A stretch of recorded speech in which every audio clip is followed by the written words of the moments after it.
Good evening. It's Monday, October the 15th of 2012. I'm David Ortiz, and here's what we have in store for you tonight.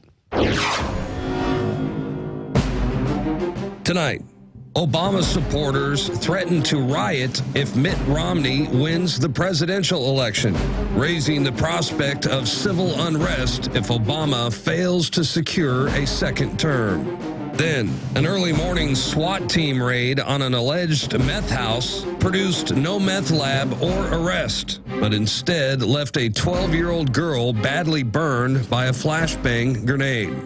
Plus, conservative radio host and Breitbart editor Dana Loesch is the latest victim of a TSA grope-down in Phoenix. That's coming up next on the InfoWars Nightly News.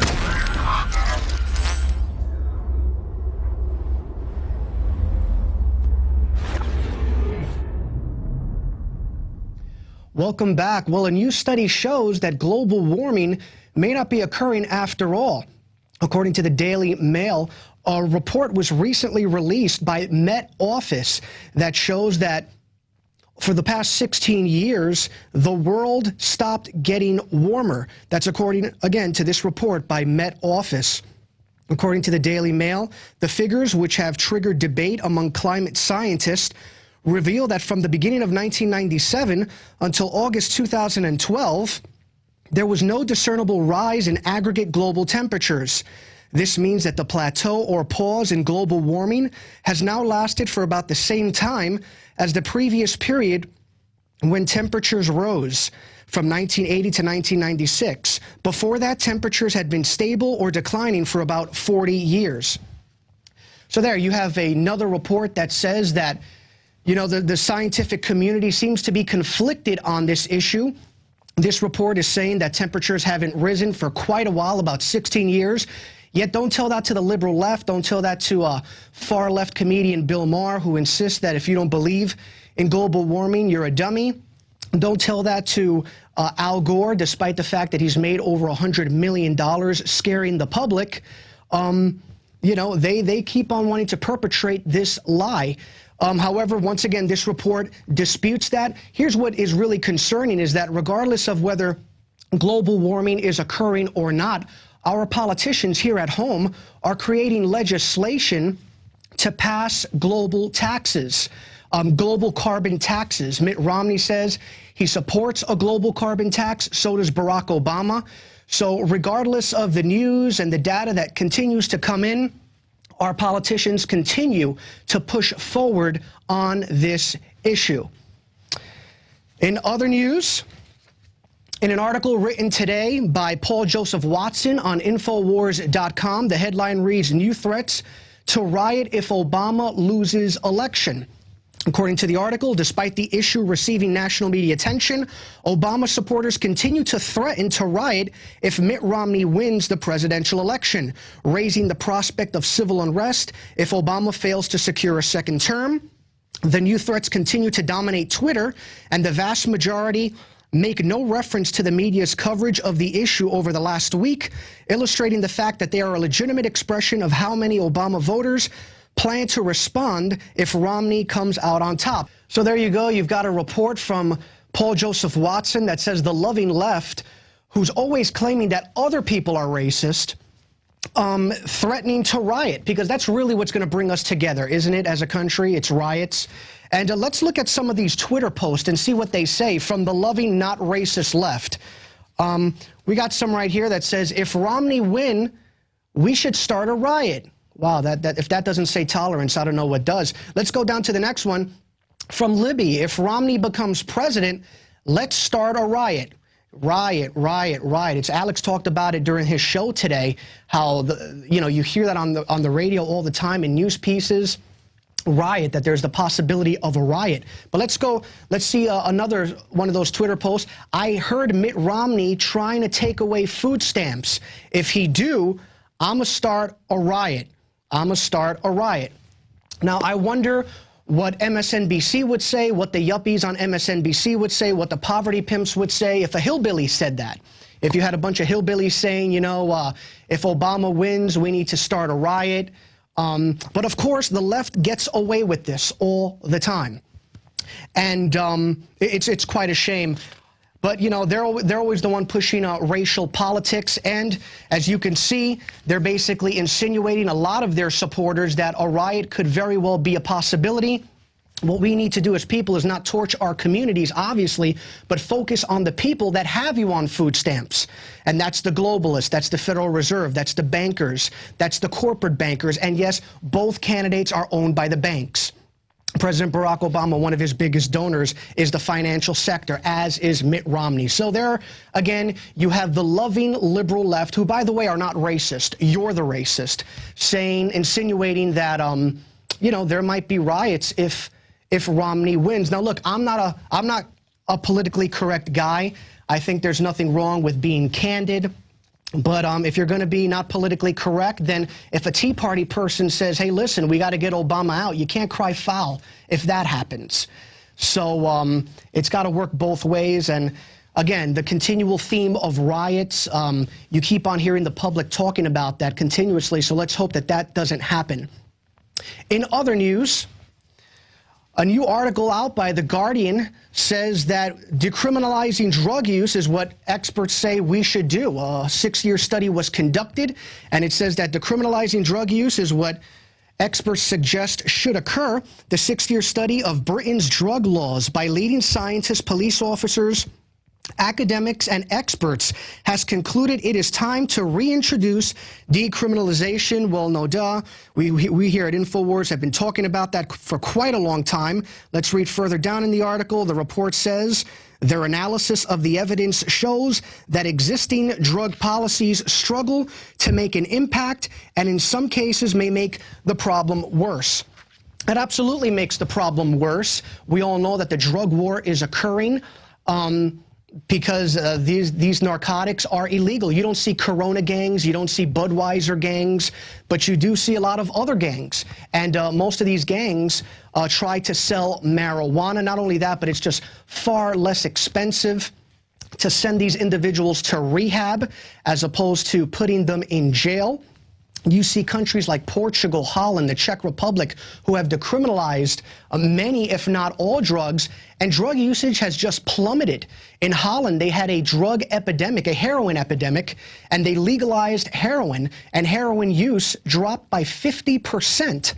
In Portugal, drugs are completely legal, and there's less drug usage in that state, in that country rather, than there is here in the United States. And for minorities that are always talking about the incarceration rate and saying that blacks and Latinos are incarcerated unnecessarily, you should be behind this, because obviously, sadly, minorities are being thrown in jail for months at a time. They're not there with their children because they're taking marijuana. They've taken marijuana.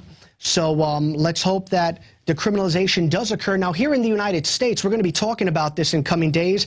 I'm going to be interviewing officials from Colorado and Washington who are pushing for marijuana advancements in marijuana reform. There's going to be a referendum in November in Colorado, in Washington, and in Oregon to legalize the drug.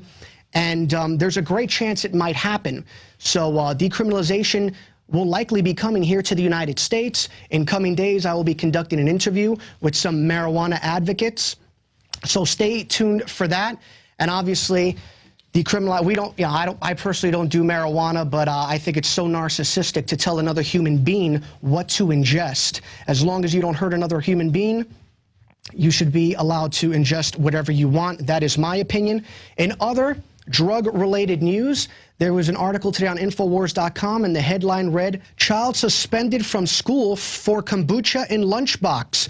According to an article on healthyhomeeconomist.com, a young child is being hassled because he brought kombucha to school. According to the article, first there was the story of a preschooler at West Hook Elementary School in North Carolina who was given a highly processed cafeteria lunch containing pink slime.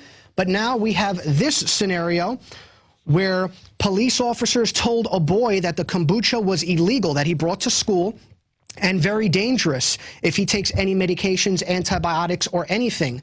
Then the officer asked the boy point blank if he takes any medicines. The officer was talking to the boy after the vice principal brought the officer into the school because this individual had brought kombucha to lunch. That's when the officer was brought in, and the article also states that most outrageously, the vice principal told the boy that he may have to transfer out of that school and that she was looking into it. The vice principal was looking into getting the boy out of the school. She even tried to enroll him in an alcoholics class for teens. That's what the mother of the child says. According to the article, the boy ended up spending the entire day in the school office and then was suspended for 5 days for violating the school's drug and alcohol policy. So there you go. It's just part of the nanny state. It's all part of Mayor Michael Bloomberg. It's all part of Michelle Obama telling you what to ingest. It's all part of the ridiculous drug war. You know, these globalists want to control you. And one great way to do it is by what you ingest. And as you can see, the situations continue to get more and more outrageous. Last week, Rob Dew talked about a story where a certain county is considering putting cameras in the garbage cans at a local school because kids are throwing away their vegetables, and the school is saying that those vegetables cost money. State and federal dollars go towards those vegetables. And so they're actually considering putting a camera in the garbage cans. I mean, these stories continue to get more and more outrageous. And you could expect that to continue. And obviously in New York City, you have Mayor Michael Bloomberg creating laws that will stop the sale of certain liters of soda. And, you know, if you don't listen to these globalists, you're evil. They're good, you're bad. Speaking of globalists and the ridiculous drug war and the nanny state, recently in Montana, there was a minor dust-up. According to an article posted today on InfoWars.com by Adon Salazar, it reads, bungled SWAT raid leaves 12-year-old girl badly burned. No meth lab was found. An early morning SWAT team raid on an alleged meth house produced no meth lab or arrest and instead left a 12-year-old girl badly burned by a flashbang grenade. Later on in the article, it reads that the parents said, a simple knock on the door and I would have let them in. Basically, they found nothing, and of course, you have the authorities in the article saying we're going to investigate the matter, but we all know how that goes. They'll just get a slap on the wrist. And that's just, you know, that's what occurs with this ridiculous drug war. Cops kick in your door, they'll shoot your dog. We've had stories where that has occurred. People get killed for no reason whatsoever. And to top it off, it's not even slowing the stem of, it's not even slowing the drug trade. People continue to ingest drugs. So at least I could somewhat understand what they were doing if it was slowing the drug trade, but it's not even doing that. And here you have another story of a 12-year-old girl who was badly burned as a result of these SWAT officers who were trying to protect you. They were trying to protect her. Well, obviously, they failed, as sadly the drug officers often do. Now, in other news, a conservative radio host said that the TSA has groped her vagina. They've groped her anatomy. A conservative radio host and Breitbart editor, Dana Loesch, I hope that's how you pronounce it, had her vagina groped during an advanced screening by the TSA at Phoenix Airport, with Loesch complaining that she is targeted for such treatment almost every time she flies. According to the article, she says, quote, they performed the regular pat down, and then the agent informed me that she would be using the front of her hands to sweep my groin. She pressed and swept across my crouch 3 times. 2 times wasn't enough. Horizontally, and then, another 3 times vertically. In another circumstance, this would be sexual assault, writes the reporter. And cases like this are sadly quite common. Recently, Alex told me to do a review, which is now posted on the Alex Jones channel on YouTube, where I reviewed a new reality show, a new TSA reality show that glamorizes this agency. So we encourage you to go to the Alex Jones YouTube channel and view that. And it's called Airport 24/7. It's on, I believe, like the Travel Channel. And the TSA is just glamorized on that show. They're hardworking individuals who are simply, you know, trying to keep the American people safe. And according to the government, according to government statistics, in 2010, now this was 2 years ago, 50,000 Americans were pulled aside by the TSA because of they were concerned that quite possibly they could be terrorists. Of that estimated 50,000, 300 were arrested. However, of that group, none of them were terrorists. None of them were terrorists. But, you know, we need the TSA. We need to spend $8 billion a year on these individuals, despite the fact that they almost never catch a terrorist. I mean, this war on terrorism is so ridiculous. You have a better chance of being burglarized in your home than you do of a terrorist murdering you. But, you know, this is the war that they want to keep on promoting so that they can infringe upon our civil liberties. They want TSAs in the airport. They want the TSA checkpoints on the highways. It's all about conditioning. It's all about let's see how far we can push the American people. And keep in mind that in the month of November, in late November, we here at InfoWars are going to be sponsoring a program called Opt Out and Film Campaign, where we basically encourage viewers to go to their local airport, it's public property, and videotape the fondlers, the TSA agents doing their job. They say it's illegal. They are lying. It is not illegal. It's completely protected. It's part of your constitutional rights. You're able to do that. So it's in late November. It's called the Opt Out and Film Campaign. If you want to hold the TSA accountable, feel free to participate in that. I'm going to be doing that, going to be going to the local Austin airport and filming the gropers who love to see what's in your child's Fruit of the Looms. And by the way, if you restrain it all, you're the bad person. They are not, as you can see on that, taking pictures at the airport. TSA does not prohibit the public, passengers, or press from photographing, videotaping, or filming at security checkpoints. So you don't even have to have an airplane ticket. Just like if you're sending someone off, you could just, you know, pay a quick trip there. In other news, in another article posted today on InfoWars.com, Iron Man-like exoskeleton could give astronauts, paraplegics improved mobility and strength. According to the article, NASA and the Florida Institute for Human and Machine Cognition of Pensacola, Florida, with the help of engineers from Oceaneering Space Systems of Houston, have jointly developed a robotic exoskeleton called X1. The 57-pound device is a robot that a human could wear over his or her body, either to assist or inhibit movements in leg joints. Well, that's good to see. That obviously we want to end on a positive note. Sadly, there are many Americans who are paraplegics because of the government. They're being told to go to wars. They're ingesting vaccines that they don't have to take, and as a result, it's obviously hurting them.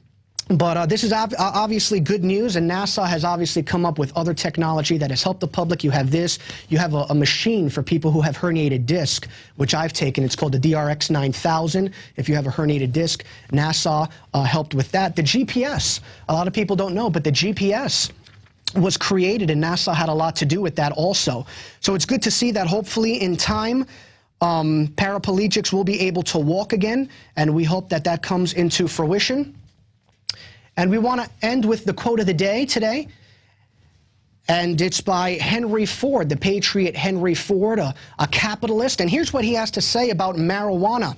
Why use up the forests which were centuries in the making, and the mines which required ages to lay down, if we can get the equivalent of forest and mineral products in the annual growth of the hemp fields? And that was from Henry Ford, the patriot. He created many, many jobs, but according to the system, if you feel what Henry Ford feels, you're bad, you're evil. So, but we do thank Mr. Ford. I mean, that's a great comment. Stay tuned. I'm going to conduct a one-on-one interview with Heather Fazio. She's the executive director of Texans for Accountable Government. She's going to talk about how she was recently able to get the names and addresses of many children as a result of the RFID program in San Antonio that is taking place. So stay tuned for that. It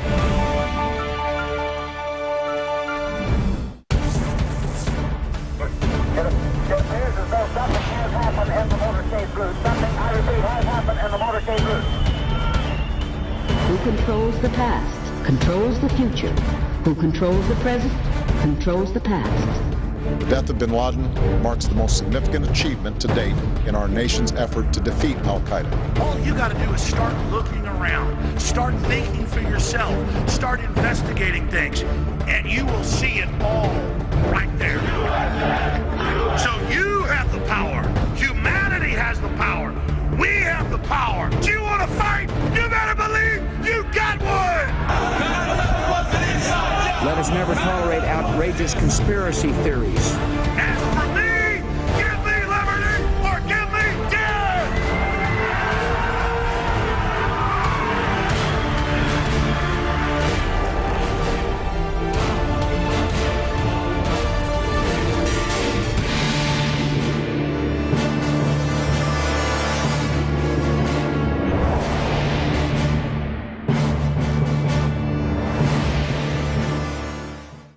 InfoWarsMoneyBomb.com. We just expanded next door. We're coming for the New World Order. Ah! Yeah, baby!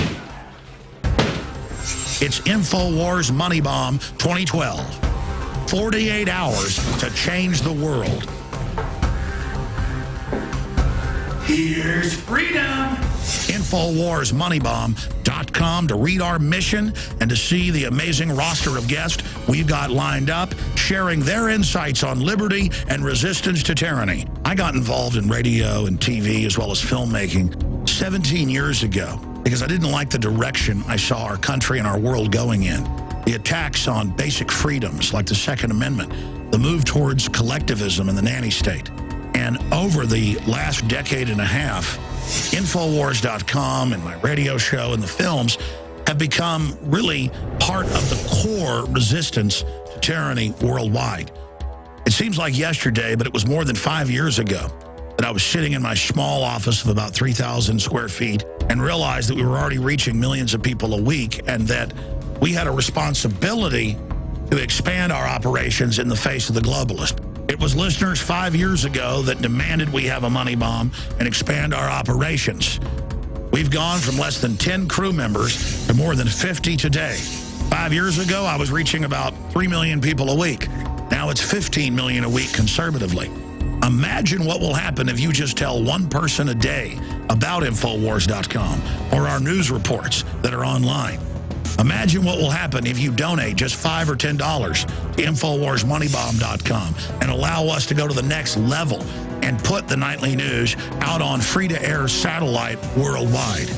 No, that one action won't save the world, but it will trigger brush fires in the minds of men and women everywhere that will bring down the globalist and restore humanity on the right path of justice and liberty and a level playing field. We have a choice: the globalist dark age of control freak technocracy or 1776 worldwide. This October 18th and 19th, from Thursday morning right through into Saturday morning, it's InfoWars Money Bomb 2012. 48 hours to change the world. I'll see you live with the free video and audio streams emanating from PrisonPlanet.com and InfoWars.com. I'm Alex Jones, defending liberty, resisting tyranny.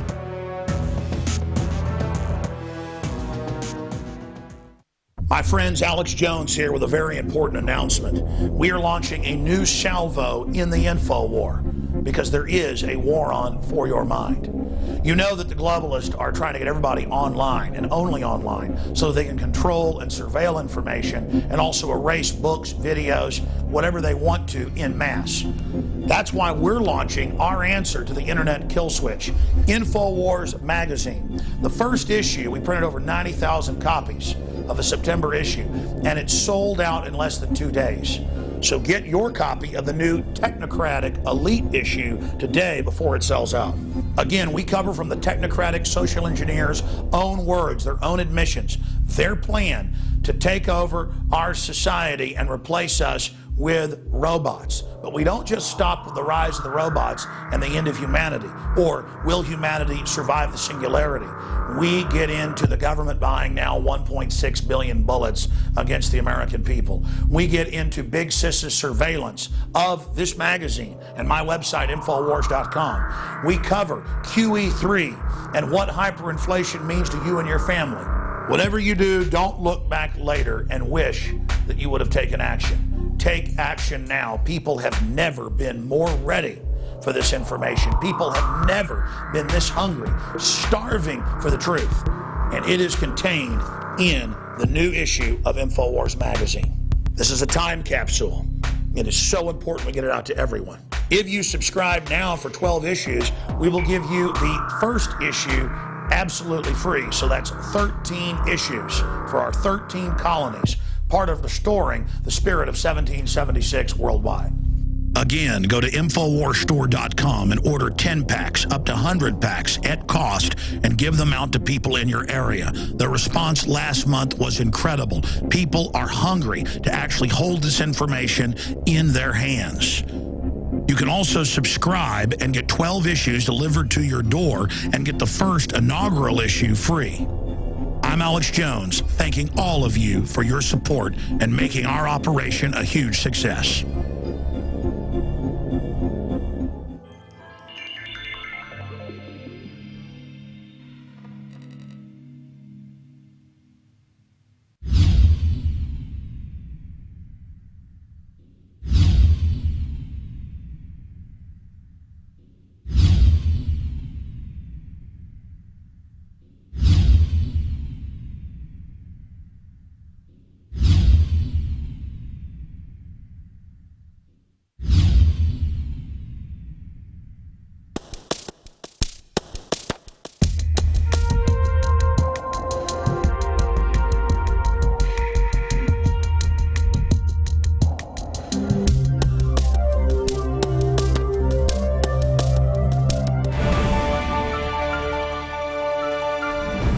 Welcome back. We are now joined by Heather Fazio, the Executive Director for Texans for Accountable Government. We're going to talk a little bit about the RFID chip program that is taking place in a couple of San Antonio schools in the San Antonio School District. Heather, Ms. Fazio, thank you so much for joining us here on InfoWars Nightly News. Thank you very much for having me. Now, Ms. Fazio, we wanted to speak to you because I was made aware that recently you were able to gain access to the names and addresses of many school children. Tell us a little bit about that. That's right. The students' addresses, phone numbers, and names, including their grade numbers and the school they attend, is all considered public information and is considered directory information on behalf of the school. And this is all something that can be made public by anyone who simply makes an open records request, which is what I did to get the names, addresses, phone numbers, and grade levels of all the students at John Jay High School and Anson Jones Middle School, the two schools that are their students are being subjected to this pilot program, which uses a RFID microchip in order to track the location of the students at all times while they're on campus. Now, why did you try to do this? Why did you try to get this information? Our goal with this information is to educate the parents about the program and to invite them to a community forum that we're going to be hosting in the near future, because the principals and the administration with Northside Independent School District have refused to host any kind of public forum where parents can come and express their concerns and with the program. Now, there are some new viewers joining us today. Melissa Melton, Jakari Jackson have done a story on this, which you can catch on Alex Jones' YouTube channel. We've also had the parents of some of the students who are concerned about this here in the studio. But for the new viewers joining us right now, tell us a little bit about this program that is taking place in several schools in San Antonio. Well, we're seeing a student locator pilot program being implemented at two schools in the Northside Independent School District. This program is similar to a lot of programs that are going on across the country where microchip manufacturers are looking to expand their market.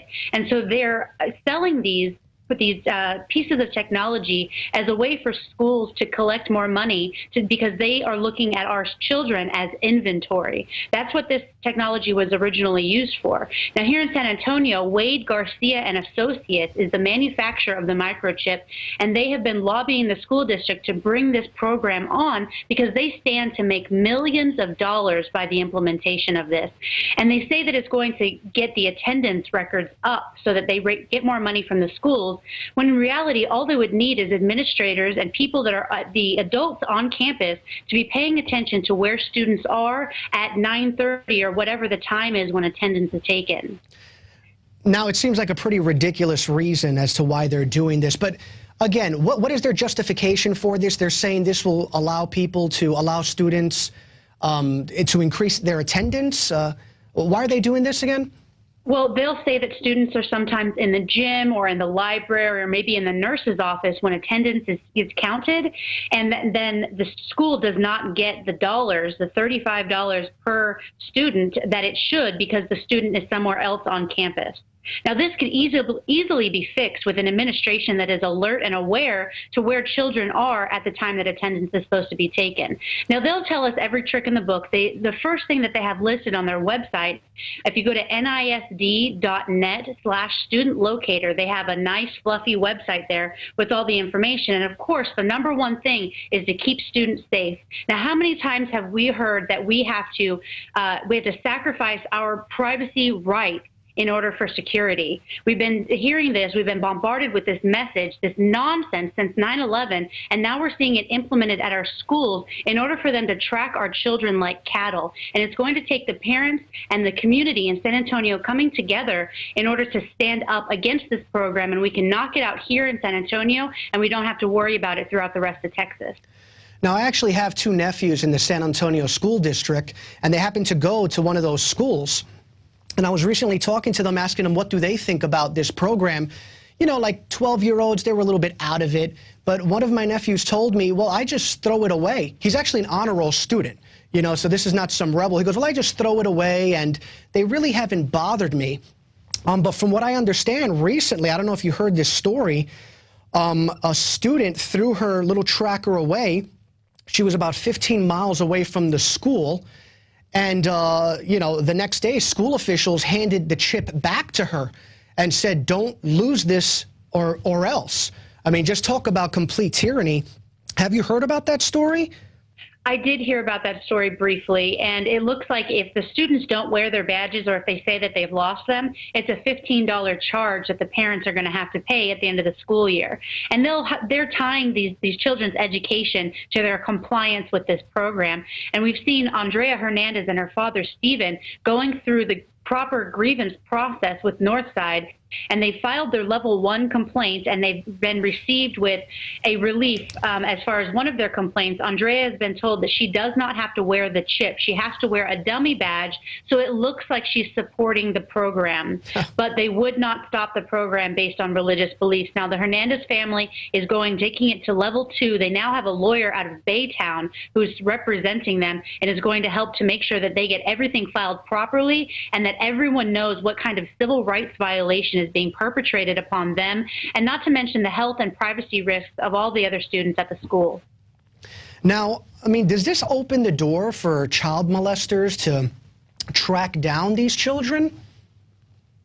Well, with the technology, the radiation, the radio frequency is being emitted up to 140 feet around the student. Now, the schools will tell you that they only work on campus, and that's a yes and a no. They can only track students on campus. However, anyone else with an RFID reader that you can buy online for $500 and a little bit of hacker skills to determine the protocol can track these students anywhere they go up to 140 feet. Now, with that combined with the information that is made public through the directory information with the school, these predators can go directly to these children's houses with a radiation of 140 feet. They can get the identification number, and they can track the student whether they're at the mall, at the library, or at home. Now, do you think Ms. Hernandez and other opponents who are taking legal, taking this issue to court, do you think they have a good chance of winning? I think absolutely. Without an opt-out program in place at these schools, these kids don't have an opportunity to opt out of it if they have a problem with their religious freedom. They believe that for one reason or another that they don't want to go, they don't want to sacrifice their faith.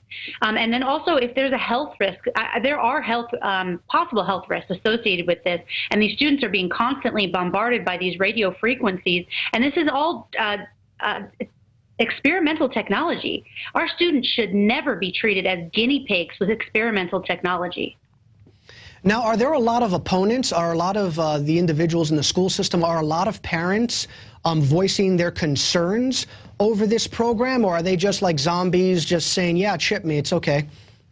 Well, unfortunately, there are a lot of parents who are okay with it. They've been brainwashed into thinking that any kind of totalitarian control from government is going to keep them safe. But there also are a lot of people who are overcoming their fear and standing up for themselves. We have almost a half a dozen parents who are at one point or another in their grievance process. And now at the schools, students that do not have the chip are having to go to a specific line, a little separate but equal discrimination there. And they are having to go to the far line being cast aside to get their lunches from another area. And Andrea Hernandez reported that there were dozens of students in that line having to stand there and wait for their lunch. And so there are students standing up for themselves. The thing is that there's been a chilling effect instilled in these children that if they don't comply with the program, that they're going to be kicked out of school and that they're going to get in trouble. And it's, you know, it's so amazing to see a young woman like Andrea and the other students standing up for themselves in the face of this authoritarianism that we see in these indoctrination camps. And if you want to learn more about Ms. Fazio's outreach initiative, you can go to chipfreeschools.com. That's chipfreeschools.com. Now, Ms. Fazio, have supporters of the RFID technology, have they hinted that they might be willing to compromise on this issue? Their compromise is to do a case-by-case opt-out for people that go through the grievance process. So you have to go and fight them formally and with a lawyer in order to be able to opt out of this. So I don't really look at that as a compromise, especially for the people who have serious religious convictions about programs like this. Now, are other school districts seriously considering using this technology? There are other school districts, and they look at San Antonio as a test bed and looking to see how it's implemented, what kinds of objections people have, so that they can do a smooth sailing rollout in other districts. So that's why it's so important for people to rally around the opponents in San Antonio right now as they try to take a stand for all of Texas with this program. The next school board meeting is October 23rd, and if you show up at 59 Ever Street at 5 o'clock, you can sign up to speak, and you can show support for all the people who are getting out there to stand up for themselves. Now, what civil liberty assurances are supporters of this technology giving to the public? I mean, they're obviously, you know, like most people who manipulate, they're probably trying to assure the public that there's no need to worry. It's all in their imagination. What assurances have they been giving the public?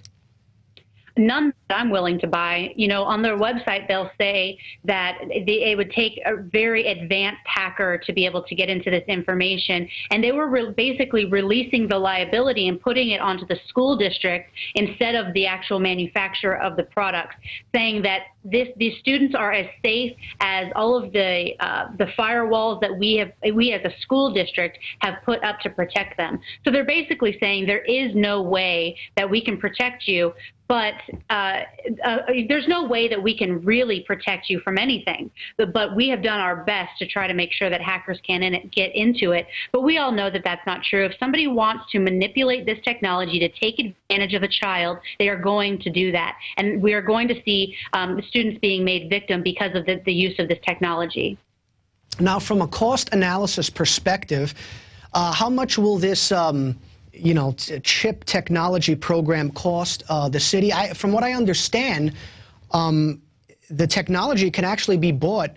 It's more inexpensive if you just go to your local electronics shop to buy it, or it's pretty expensive from what I'm told.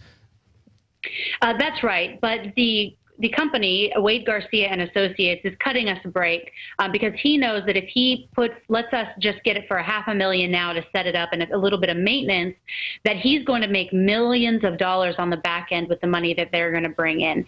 So, you know, it looks like a good investment on paper, but is sacrificing the integrity and dignity of our students really worth making a corporation a few $1 million? I don't think so. Okay. Is there anything else you would like to share with the public? Sure. I just wanted to encourage, again, folks to go to chipfreeschools.com to show support for the people that are standing up for themselves against this.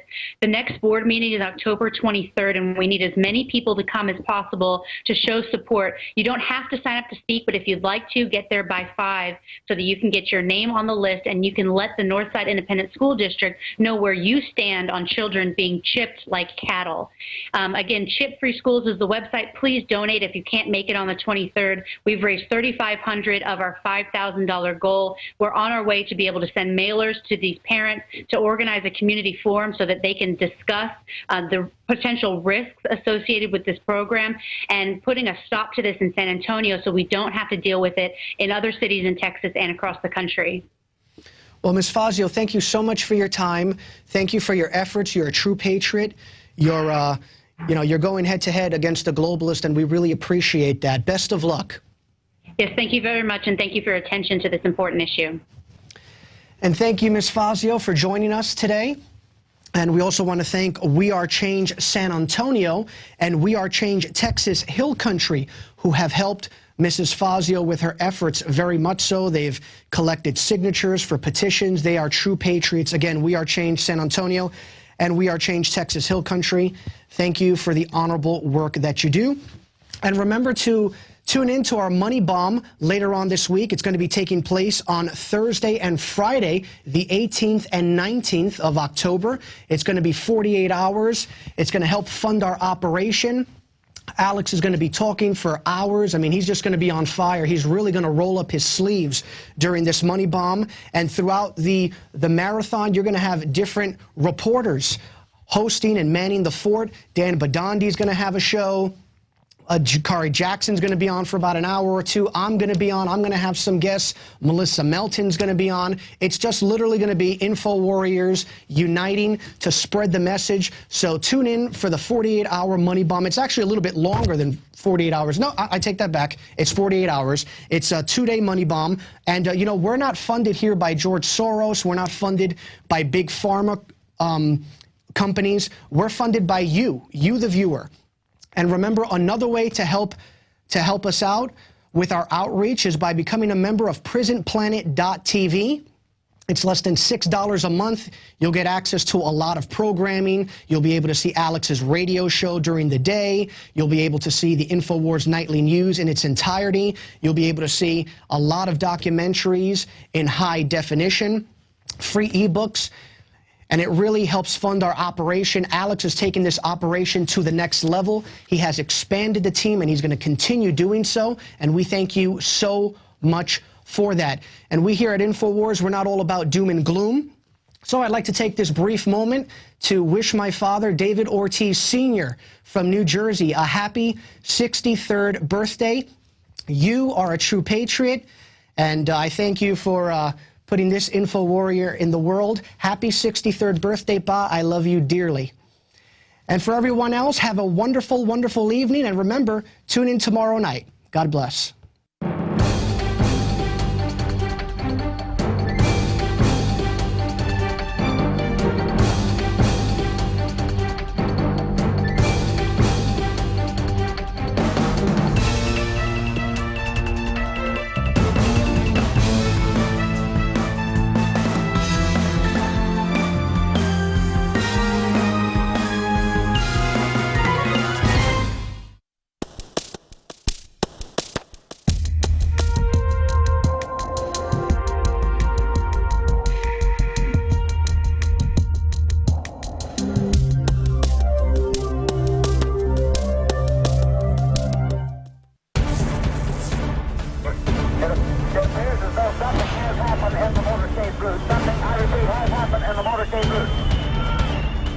Who controls the past, controls the future.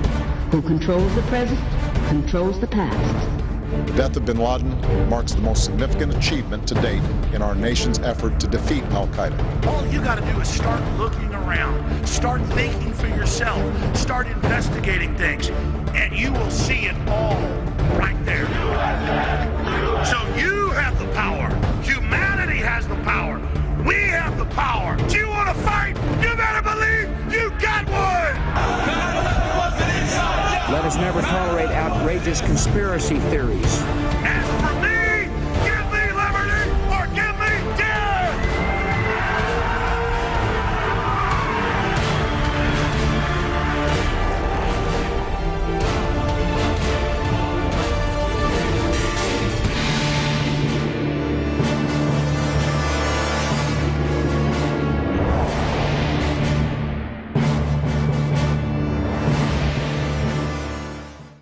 InfoWarsMoneyBomb.com. We just expanded next door. We're coming for the New World Order. Yeah!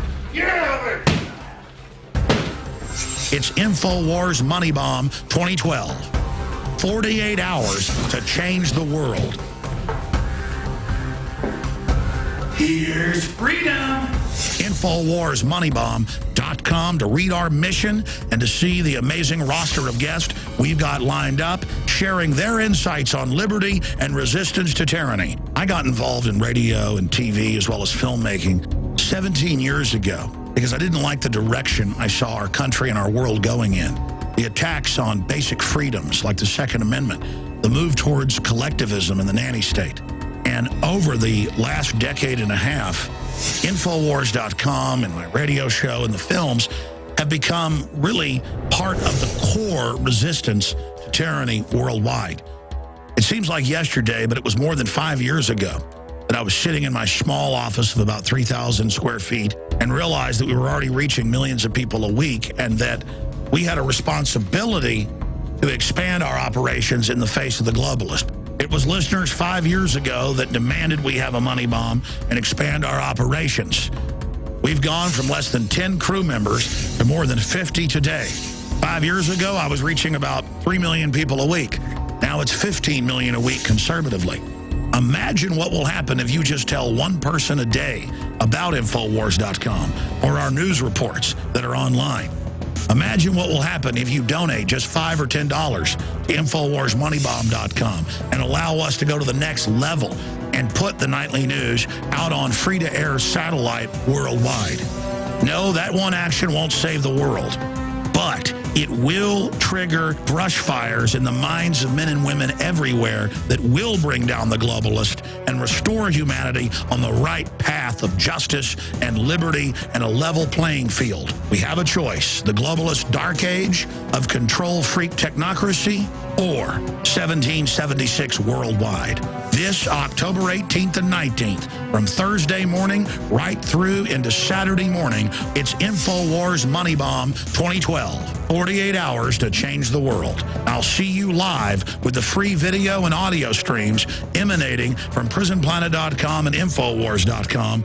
I'm Alex Jones, defending liberty, resisting tyranny.